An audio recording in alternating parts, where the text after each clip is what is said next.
राज्यातील शेतकऱ्यांना मोठा दिलासा देणाऱ्या महाराष्ट्र शासनाच्या पुण्यश्लोक अहिल्यादेवी होळकर शेतकरी कर्जमुक्ती योजनेअंतर्गत तब्बल 56 लाख शेतकऱ्यांना 36,585 कोटी रुपयांचा लाभ मिळणार असल्याची माहिती भाजप नेते तथा माजी अर्थमंत्री आणि बल्लारपूरचे आमदार सुधीर मुनगंटीवार यांनी पत्रकार परिषदेत दिली। यावेळी बोलताना त्यांनी सांगितले की महात्मा ज्योतिराव फुले शेतकरी कर्जमुक्ती योजनेअंतर्गत 50,000 रुपयांचा लाभ मिळालेल्या शेतकऱ्यांसाठी असलेली 50,000 रुपयांची मर्यादा आता रद्द करण्यात आली आहे। त्यामुळे अशा पात्र शेतकऱ्यांनाही आता 2 लाख रुपयांपर्यंत कर्जमाफीचा लाभ मिळणार आहे।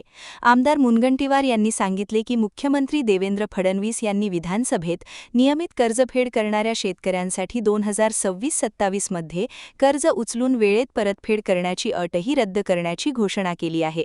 त्यामुळे अधिकाधिक पात्र शेतकऱ्यांना या योजनेचा लाभ मिळणार आहे। महाराष्ट्र शासनाने साधारणतः शेतकऱ्यांना दिलेला शब्द पूर्ण करत 56 लाख शेतकऱ्यांची 36,585 कोटीची कर्जमाफी केली।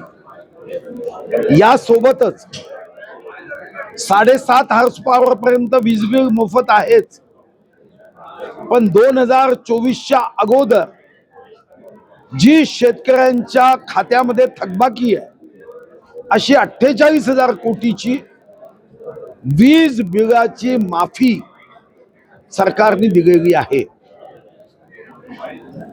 शेतकरी शेतीचा व्यवसाय हा फायद्याचा व्हावा यासाठी त्याला मदतीची आवश्यकता होती आणि यामध्ये 2 लाख रुपयापेक्षाही कर्ज असेल तर मागच्या उद्धवजींच्या नेतृत्वात सरकारने ओटीएस केलं नव्हतं।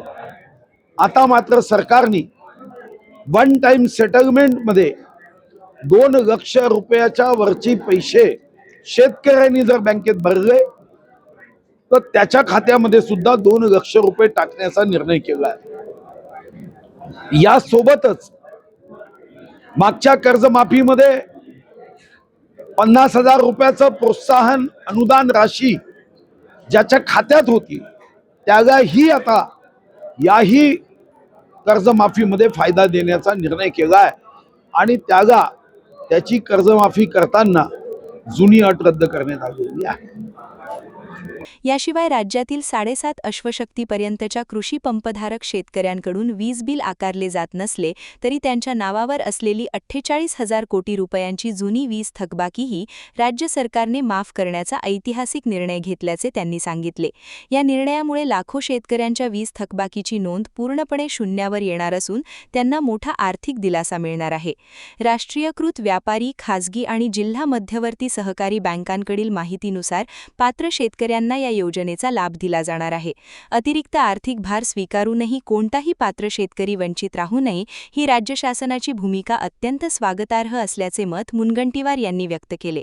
तसेच राज्यातील शेतकऱ्यांच्या वतीने मुख्यमंत्री देवेंद्र फडणवीस यांचे त्यांनी आभार मानले।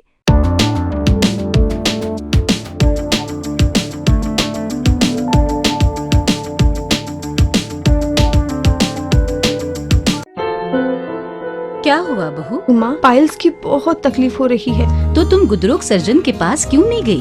देखो, जैसे हार्ट के लिए हार्ट स्पेशलिस्ट, ब्रेन के लिए ब्रेन स्पेशलिस्ट, तो पाइल्स के लिए पाइल्स स्पेशलिस्ट क्यों नहीं? स्त्री हो या पुरुष, टॉयलेट में तकलीफ केवल पाइल्स ही नहीं और भी कई प्रकार के गुदरोग तथा कैंसर भी हो सकता है। इसीलिए इसकी प्रत्यक्ष जांच जरूरी है। ठीक है माँ, पर जांच के लिए हम जाएंगे कहाँ? वही काले आयुर्वेदिक पाइल्स हॉस्पिटल में। लेकिन माँ, प्रेगनेंसी में पाइल्स की दवाइयाँ? प्रेगनेंसी में आयुर्वेदिक दवाइयाँ सुरक्षित होती है। जनहित में जारी काले आयुर्वेदिक पाइल्स हॉस्पिटल, औषधि चिकित्सा तथा सर्जरी ट्रीटमेंट उपलब्ध। हमारा पता उमरेड रोड, दिघौरी बस स्टॉप के पास, नागपुर। अधिक जानकारी के लिए वेबसाइट पर जाएं kalepileshhospital.com।